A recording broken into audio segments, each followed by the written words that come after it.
السلام علیکم ورحمۃ اللہ وبرکاتہ۔ بسم اللہ الرحمن الرحیم۔ امید کرتی ہوں کہ آپ سب لوگ خیریت سے ہوں گے۔ الحمدللہ میں بھی خیریت سے ہوں۔ میں آئی ہوں ایک نئی ویڈیو کے ساتھ۔ جب مشکل حالات میں صبر نہ ہو پائے تو کیا ہوتا ہے، اللہ کسی ذریعے سے مدد بھیجتا ہے۔ آج ہم صبر کے متعلق کچھ بات کریں گے، کچھ ایسی خاص باتیں کریں گے کہ صبر سے صبر کیسے کیا جائے اور کس حد تک صبر کیا جا سکتا ہے۔ چلیے ہم اپنی ویڈیو کو سٹارٹ کرتے ہیں۔ حضرت علی نے فرمایا، جب کوئی امید نہ ہو تو اور زیادہ اللہ سے مانگو، کیونکہ معجزے اللہ کی شان ہے۔ حضرت علی رضی اللہ تعالی عنہ فرمایا، دو چیزیں جن کی قیمت کچھ نہیں دینی پڑتی مگر ہاں اس سے ہر انسان کو خریدا جا سکتا ہے، وہ ہے اخلاق۔ پہلے دوستو، جو آپ کو چھوڑ جائے انہیں آپ بھی چھوڑ دو، جو توڑ دے انہیں معاف کر دے، جو آپ کے الفاظ نہ سمجھ سکے ان کے سامنے خاموشی اختیار کر لی، جو جہاں ہے انہیں وہیں رہنے دو۔ بس یہ سمجھ لو سب کو خوش رکھنا آپ کے بس میں نہیں ہے، بس اللہ پاک راضی رہے یہی آپ کے لیے کافی ہے۔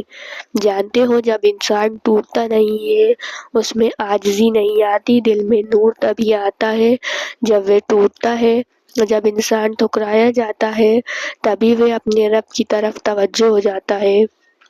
بہت خوش نصیب ہوتے ہیں وہ لوگ جو ٹوٹ کر اپنے رب سے جڑ جاتے ہیں۔ پیارے دوستو، یہ جو دعا کا حق پیارے اللہ نے دیا ہے نا، یہ ایک بڑا ہتھیار ہے۔ اس ہتھیار کی قابلیت پر کبھی شک نہ کریں۔ یہ ہتھیار تمہاری زندگی کے ہر جنگ میں تمہارا ساتھ دے گی اور تمہیں کبھی ہارنے نہیں دے گی۔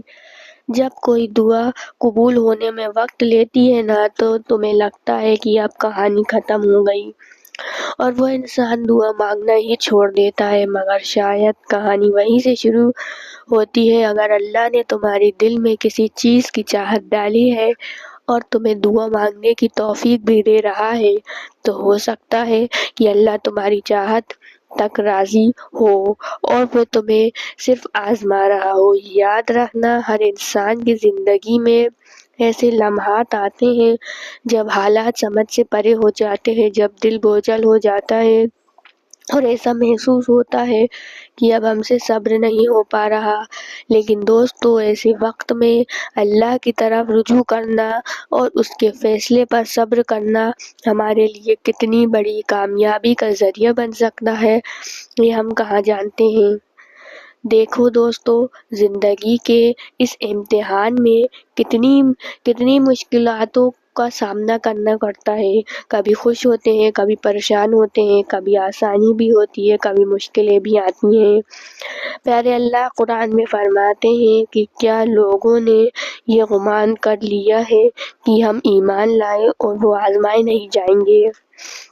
اس آیت سے واضح ہے کہ زندگی کے امتحان میں انسان کا لازمی حصہ ہے۔ یہ اللہ کا طریقہ ہے کہ وہ ہمیں پرکھتا ہے، ہمیں مضبوط بناتا ہے اور ہمیں اپنی طرف لوٹاتا ہے۔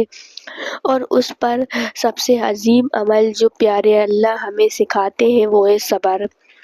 صبر کا ذکر بار بار قرآن مجید میں آیا ہے اور حدیث میں بھی ہے کہ اس کی بہت زیادہ فضیلت بیان کی گئی۔ اللہ تعالیٰ قرآن میں فرماتے ہیں، ایمان والو صبر اور نماز کے ذریعے مدد مانگو، بے شک اللہ صبر کرنے والوں کے ساتھ ہے۔ یہ آیت ہمیں یاد دلاتی ہے کہ جب حالات مشکل ہو جائیں تو سب سے پہلے قدم نماز اور دعا ہے اور دوسرا قدم صبر ہے۔ تو ہمیں چاہے کیسی ہی مشکلات یا پریشانیاں، ہمیں صبر کے ساتھ کام لینا چاہیے اور صبر کے ساتھ اپنی زندگی گزر بسر کرنی چاہیے اور نماز کا ساتھ لینا چاہیے۔ ہمیں نماز کا دامن کبھی نہیں چھوڑنا چاہیے۔ نماز ہمارے پاس ایک ایسا ہتھیار ہے جس سے ہم اللہ کو منوا سکتے ہیں، اپنی دل کی جو بھی خواہش ہے وہ پوری کر سکتے ہیں، اللہ سے کروا سکتے ہیں نماز کے ذریعے اور دعا کے ذریعے۔ تو نماز کا دامن کبھی نہ چھوڑیں اور صبر کے ساتھ کام لے، چاہے کتنی ہی مشکلات، چاہے حالات بد سے بدتر کیوں نہ ہو جائے، لیکن اللہ کا دامن نہیں چھوڑنا ہے اور صبر کے ساتھ کام لینا ہے۔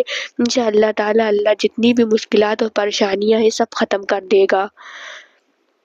اللہ پاک اپنے بندوں سے بہت محبت کرتا ہے، اور جب وہ ہمیں آزماتا ہے تو دراصل ہماری کامیابی کی بنیادی رکھ رہا ہوتا ہے۔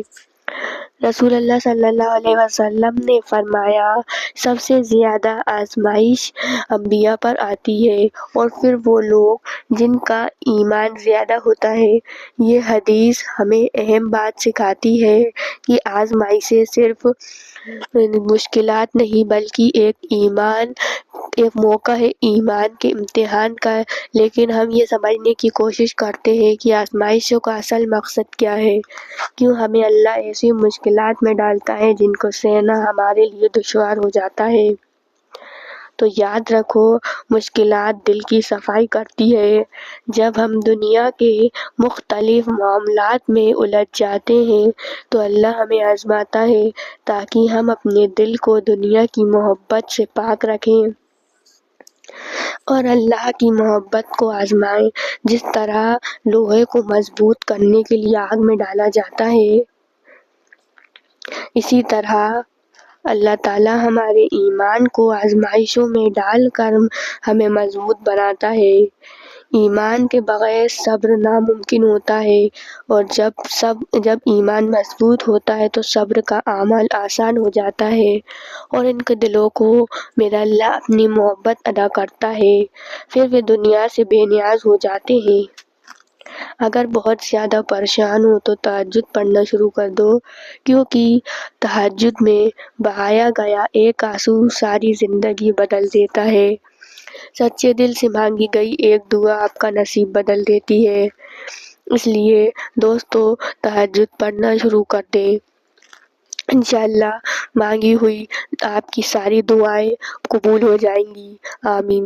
حضرت علی رضی اللہ تعالیٰ عنہ نے فرمایا، جب کوئی تمہیں ادھورا چھوڑ جاتا ہے تو اللہ پاک آپ کو مکمل کرنے کے لیے پہلے سے بہترین بھیج دیتا ہے۔ کچھ باتیں انسان کے بس کی نہیں ہوتی، کچھ باتوں کو اللہ کے حوالے سونپ دینا چاہیے۔ سادہ سا معمول ہے کہ عزت دو، عزت لو، لیکن کچھ لوگ ایسے بھی ہوتے ہیں جنہیں عزت تو چاہیے ہوتی ہے مگر واپس دینا بھول جاتے ہیں۔ پیارے دوستو، آج کی ویڈیو میں امید کرتی ہوں کہ آپ کو پسند آئی ہوگی۔ اگر ویڈیو پسند آئی ہو تو پلیز میرے چینل کو ضرور سبسکرائب کریے، بیل آئیکن کا بٹن دبانا مت بھولیے۔ میرے ویڈیو کو زیادہ سے زیادہ لائک کریے، شیئر کریے، کمنٹ کر کے ضرور بتائیے کہ آپ کو میری ویڈیو کیسی لگی۔ اسی طرح کی اسلامک ورلڈ کے اوپر ویڈیو آتی رہیں گی، تو ثواب جاریہ کے طور پر ویڈیو کو شیئر کرنا نہ بھولیے۔ آپ سبھی لوگوں سے ملتے ہیں اگلی ویڈیو میں۔ ویڈیو دیکھنے کا تہہ دل سے شکریہ۔ جزاک اللہ خیر۔